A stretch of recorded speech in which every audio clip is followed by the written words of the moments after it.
Hi, and welcome back to our Okinawan Kempo YouTube channel demonstrating some techniques of Kyo-Jutei-Ryu. We're in the midst of a series on simple responses to sort of common attacks, and we just continue that tonight looking at a two hands on one wrist grab.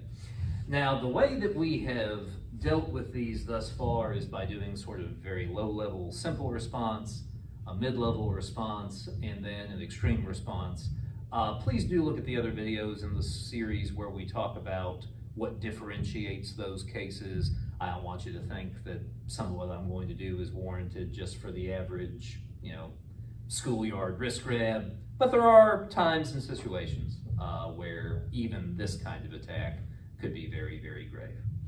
So to get started, I'm just going to do a release, circling up and then pressing down. And you can see what is happening there is essentially we get a nikkyo, a kote mawashi on that wrist, which causes the release.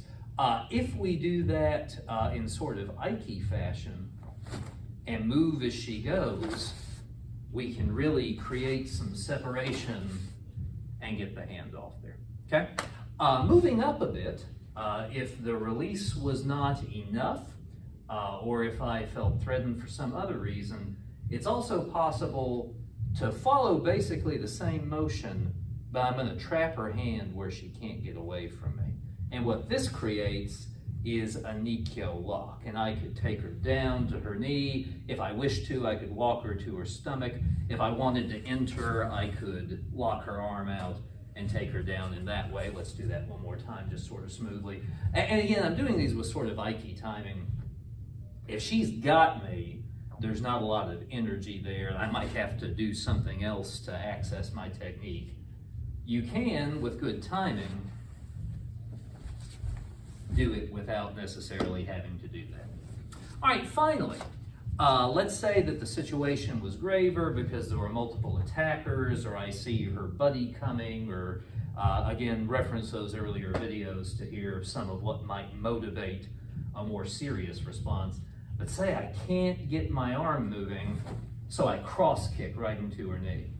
Then maybe I move up and I apply the lock, but I feel her trying to stand up out of the lock, or I see her hand go back.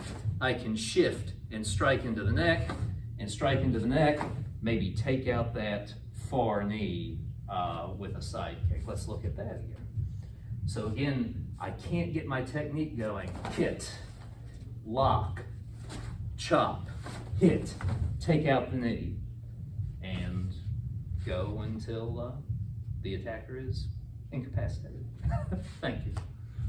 All right, so there again, we see a very common attack, a low-level defense, sort of a mid-level defense, and then an extreme defense, which can be warranted depending on the context of the situation.